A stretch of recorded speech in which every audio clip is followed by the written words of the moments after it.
जय गौ माता की मित्रों, आप सभी का गुरु गोलोक गौशाला में बहुत बहुत स्वागत है। दोस्तों, हमारे पशुपालक भाइयों या जो भी नए युवा है जो कि डेयरी फार्मिंग करना चाह रहे हैं, क्या कुछ बातें करने और कहने में काफ़ी डिफरेंस होता है।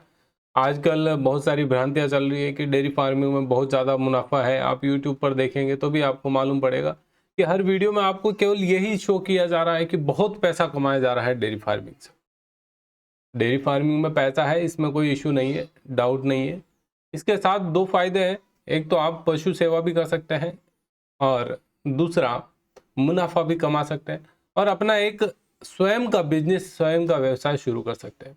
मित्रों, आज का जो मैं वीडियो लेके आया हूँ, इस वीडियो में हम ये जानेंगे कि हम डेयरी फार्म शुरू करें तो किसका हमें डेयरी फार्म शुरू करना चाहिए, कि क्या हमें गाय का फार्म शुरू करना चाहिए या फिर हमें भैंस का फार्म स्टार्टअप करना चाहिए। किस नस्ल का चुनाव करें, किस पशु का चुनाव करें कि हमें ज़्यादा फायदा मिले, इसके ऊपर हम चर्चा करेंगे। तो यदि हम बात करें कि गाय का फार्म शुरू करते हैं तो क्या क्या इशू आ सकते हैं, उसमें क्या क्या कंटेंट हम इसमें कवर करने वाले हैं वीडियो में, उसके बारे में, और भैंस के फार्म में क्या क्या इशू हमारे साथ होने वाला है। तो ये कुछ पॉइंट्स है जिसके आधार पर हम पूरा जो है गाय के फार्म और भैंस के फार्म में कंपैरिजन करेंगे कि हमें किसमें ज़्यादा मुनाफा मिलने वाला है। सबसे पहले जब आप डेयरी फार्मिंग शुरू करते हैं, मतलब कि आप आपका दूध बेचेंगे, दूध का व्यवसाय शुरू करें। दूध का वैल्यू जो प्राइस है वो पैसा कहाँ मिलेगा? दूध की फैट के ऊपर। अब यहां पर बात करते हैं कि जब आप गाय से शुरू करते हैं, किससे शुरू कर रहे हैं? गाय से यदि शुरू करते हैं तो आपको गाय में दूध का फैट कितना मिलने वाला है ये ध्यान रखिएगा, और भैंस में कितना मिलेगा इसकी बात करते हैं। तो यहां पर देखिए, जो गाय का मिलने वाला है हमें,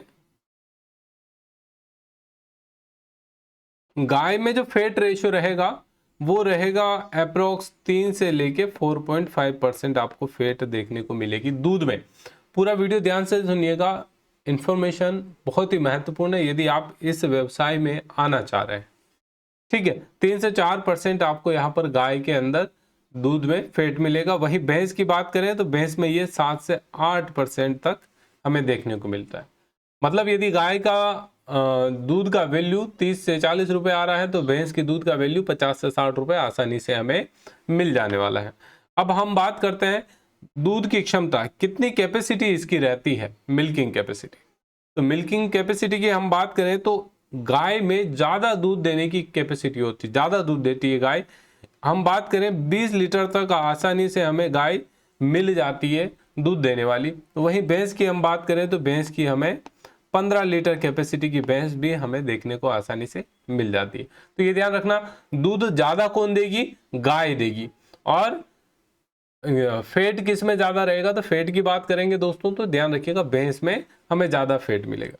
अब हम बात करें कि एक ब्याह में, मतलब एक बार ब्याहने के बाद गाय का और भैंस का एवरेज दूध कितना मिलेगा? तो 75% आप पकड़ के चले। इनिशियली शुरुआत में 20 लीटर देना शुरू किया, फिर धीरे धीरे धीरे धीरे धीरे धीरे कम होती जाएगी।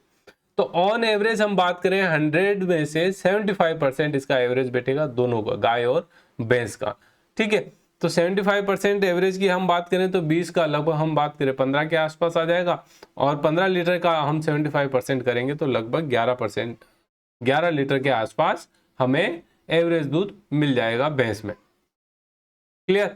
अब बात करते हैं भैया दूध की रेट की। तो यहाँ पर क्लियर पता चल रहा है हमें कि यहाँ पर गाय के दूध में फैट कम है, जिस कारण से इसका रेट कम मिलेगा, मतलब 30 से 35 रुपए हम पकड़ के चलते हैं। वहीं भैंस के दूध की बात करें 7 से 8% इसमें फैट है, तो यहाँ पर आपको ये वैल्यू मिल जाएगी, आपको 45 से 55 रुपए के बीच में आपको इसकी वैल्यू मिल जाएगी। ठीक, ये बात क्लियर हो गई। अब हम बात करते हैं हमारे सबसे बड़ी कि यहां पर मूल्य क्या मिलने वाला है। दूध का रेट मिल गया, अब जो है गाय भैंस आप खरीदेंगे उसका क्या रेट मिलेगा। यदि आप गाय खरीदते हैं तो आपको ऑन एवरेज गाय जो है लगभग 35 से 50 हजार के बीच में मिल जाती है। ये ध्यान रखना, एक गाय की वैल्यू 35 से 50 हजार के बीच में मिल जाएगी, वो भी 15 लीटर से मैक्सिमम दूध देने वाली गाय। अब उसके बाद हम बात करें वहीं भैंस की, तो ये भैंस की वैल्यू आपको 80,000 से लेकर 1,20,000 तक देखने को मिलेगी।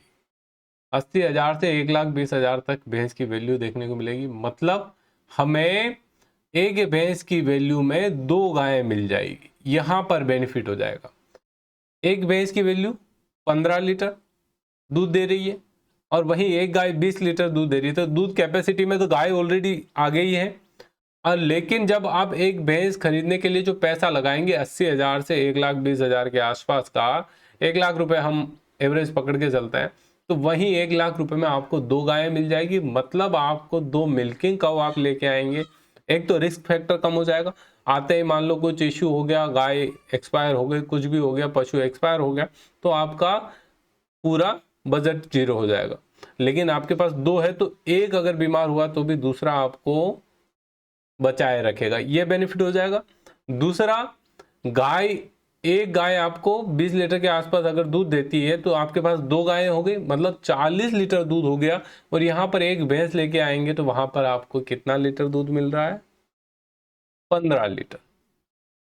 तो एप्रोक्स लगभग 2.5 गुना आपका दूध का बजट बढ़ जाएगा, दूध की प्रोडक्टिविटी बढ़ जाएगी। जहां 15 लीटर दूध हो रहा था वहां आपको 40 लीटर दूध मिलेगा। अब वो भले आप 30-35 की रेट में बेचेंगे तो भी आपको मुनाफा ही मिलने वाला है। तो क्लियर, यहां तक हम बात करते हैं फैट, दूध क्षमता, दूध की रेट, गाय और भैंस की वैल्यू। इस हिसाब से देखें तो हमें गाय की तरफ जाना चाहिए। अब आगे बात करते हैं, अब क्या इश्यू आता है। देखिए, और भी कुछ फैक्टर है जिसको ध्यान में रख के हमें इस व्यवसाय में उतरना चाहिए कि हमें मतलब भैंसों का तबेला शुरू करना चाहिए या गौशाला शुरू करनी चाहिए। तो यहाँ पर हम बात करते हैं गर्भ धारण कैपेसिटी की, मतलब फर्स्ट बार जो है बछड़ी हीट में कब आएगी, कितने समय में वो तैयार होती है। तो यहाँ एवरेज टाइम की बात करें तो 2 से 3 साल लग जाते हैं गाय में, बच्चा देने के लिए तैयार हो जाती है। वहीं भैंस की बात करें तो 3 से 4 साल का समय लेती है। यहाँ पर भी टाइम ड्यूरेशन ज्यादा है। आप अगर भैंसों की तरफ जाएंगे तो आपको ज्यादा समय तक उसको पालना पोसना पड़ेगा, तब जाके वो बच्चा देगी। ठीक है, 1 साल का यहाँ पर डिफरेंस दिख रहा है, मतलब 1 साल का खर्चा वहन करना पड़ेगा। अब आगे बात करते हैं, और क्या बात है यहाँ पर, गर्भावस्था की। गाय भैंस जो है उसकी बछड़ी थी, पहली बार मैच्योर हुई, हीट में आई, प्रेग्नेंट हुई, प्रेग्नेंट होने के बाद अब बच्चा कब देगी, ये भी एक बहुत बड़ा इश्यू है। तो क्या इसका प्रेगनेंसी ड्यूरेशन रहता है, प्रेगनेंसी टाइम क्या रहता है? तो गाय का 9 मंथ का रहता है, जो मोस्टली हमारे मनुष्य में रहता है वैसा ही गाय में है। और भैंस में हम बात करें ये 10 से 10.5 महीने का हो जाता है टाइम ड्यूरेशन। तो यहाँ पर भी 1-1.5 महीना आपको ज्यादा वेट करना पड़ेगा। पूरा एनालिसिस ध्यान से समझिएगा, बहुत ही महत्वपूर्ण और बहुत ही शानदार है कि आपको ये समझ में आ जाए कि किस पशु के साथ आपको अपना डेयरी व्यवसाय शुरू करना है। ठीक है, ये ध्यान रखना। 9 मंथ और 10 से 10.5 मतलब 10.5 महीने, तो पूरा 1 से 1.5 महीने का गैप है जहां पर आपको मिल्क प्रोडक्टिविटी के लिए भैंसों में वेट करना पड़ेगा। अब बात करते हैं बीमारियों की। यहाँ पर ये फैक्टर मैं इसलिए लिया ताकि आपको समझ में आए कि किस में ज्यादा। यहाँ पर यदि आप बात करते हैं कि हमारी जो गौ माता की नस्ल है वो देसी है, तो देसी गौ माताओं में बीमारियां इतनी नहीं होती है। लेकिन यदि आप देसी की जगह जर्सी या एचएफ नस्ल की गाय का जो है डेयरी फार्म शुरू करते हैं तो वहां पर भैंस हमारी आगे बढ़ जाती है कि भैंस में रोग प्रतिरोधक क्षमता, बीमारियां कम फैलेगी। वहीं एचएफ और जर्सी नस्ल की जो गायें रहेगी उनमें ज्यादा बीमारियां होगी। तो यहाँ पर देसी नस्ल की जब भी बात करेंगे, देसी नस्ल में कम बीमारियां होती है, और विदेशी नस्ल में एचएफ वगैरह ले रहे हैं, जर्सी ले रहे हैं, तो इनमें ज्यादा बीमारियां होगी एज कंपेयर टू भैंस। तो यहाँ पर अगर इस फैक्टर को देखते हैं तो हमारी गाय का जो गौशाला वाला जो प्रोजेक्ट है, गाय के साथ डेयरी फार्म शुरू करना, वहां पर थोड़ा सोचना पड़ेगा, क्योंकि बीमारियां बढ़ेगी तो मेडिकल कॉस्ट भी बढ़ेगी, बार बार आपको डॉक्टर के पास जाना पड़ेगा, दवाइयां लेनी पड़ेगी। तो इस प्रकार से ये खर्चा थोड़ा एडिशनल बढ़ जाता है।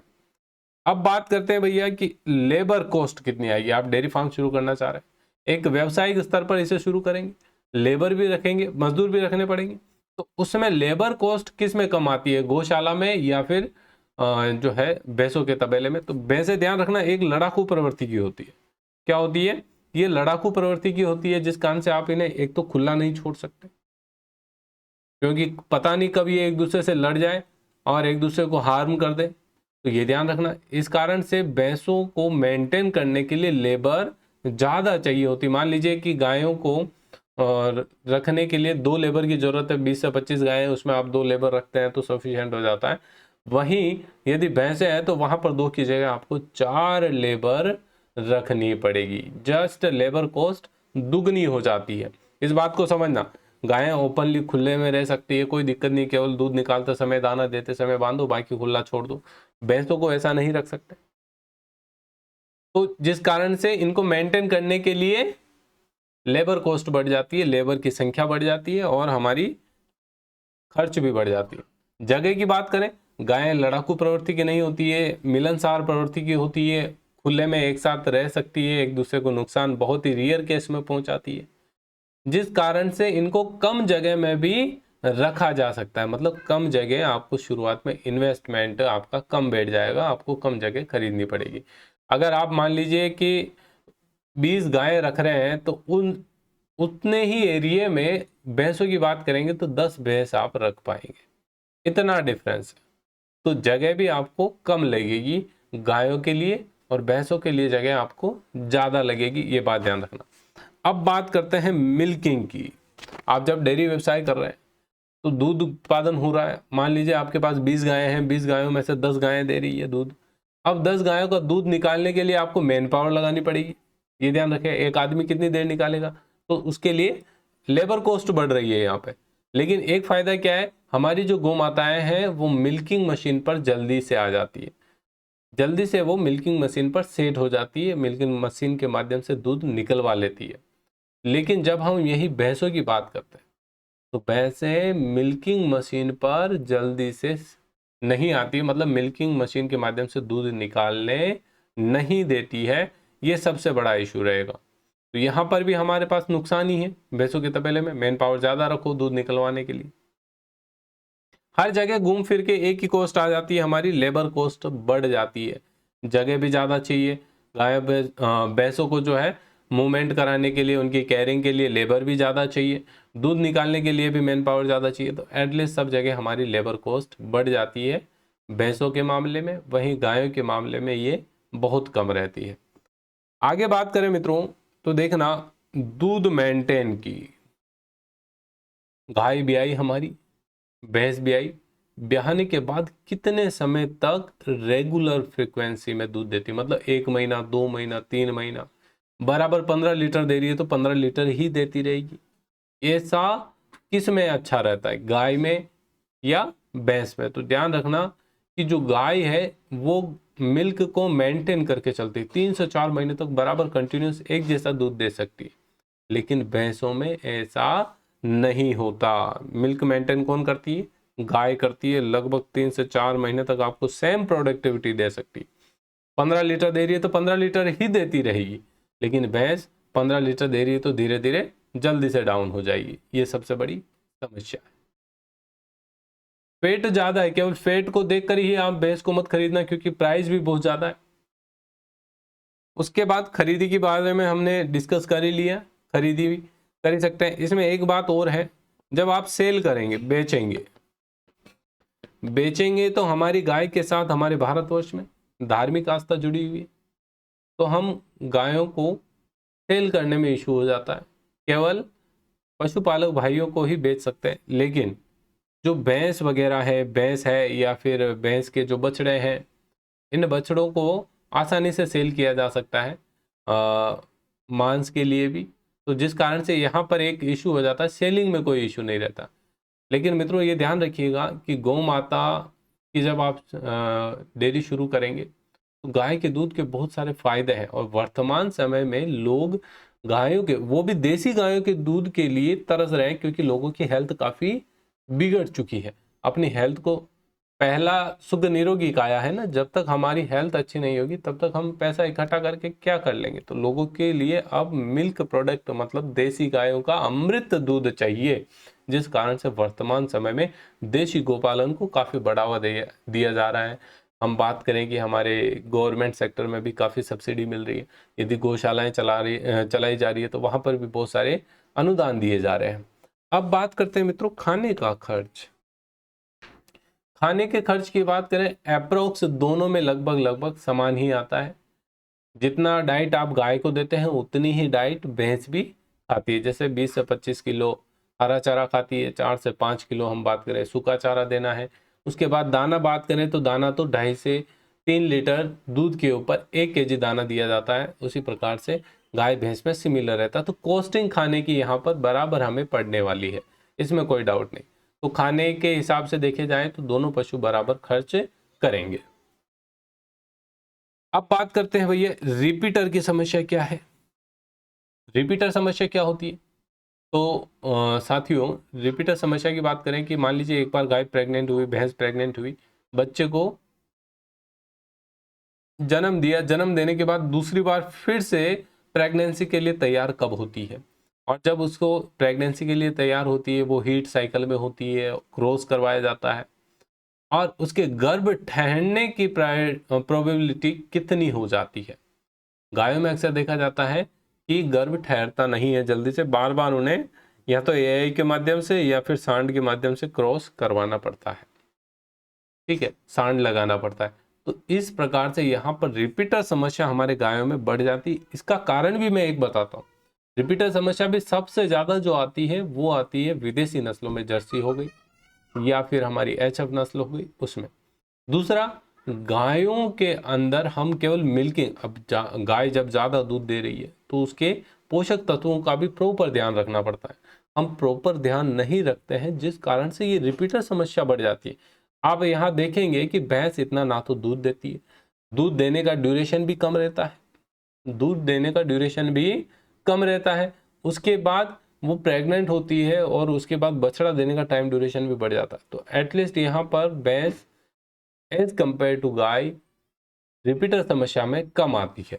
ठीक है, तो रिपीटर समस्या यहाँ पर भैंस में कम रहती है, ये ध्यान रखना। गाय में ज्यादा आ जाती है, हमारी देसी गायों में इतनी समस्या नहीं है, ये बात भी आप ध्यान रखना।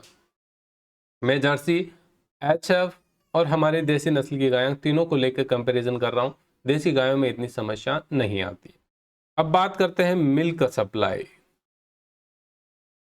मिल्क सप्लाई की बात करें तो मिल्क सप्लाई में ध्यान रखना, आप देसी नस्ल का गोपालन करते हैं तो यहाँ पर आपको अच्छा प्राइस भी मिल जाता है। जब आप market sale, door to door market बनाते हैं, आप खुद दूध का सेल करते हैं, ना कि डेयरी में देके।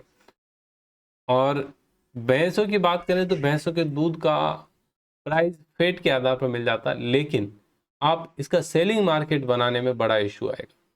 एक तो मिल्क कम निकलता है, रेट इतना ज़्यादा मिलेगा कि नहीं मिलेगा, 55-60, 55-60, 70 इतना मिल जाता है।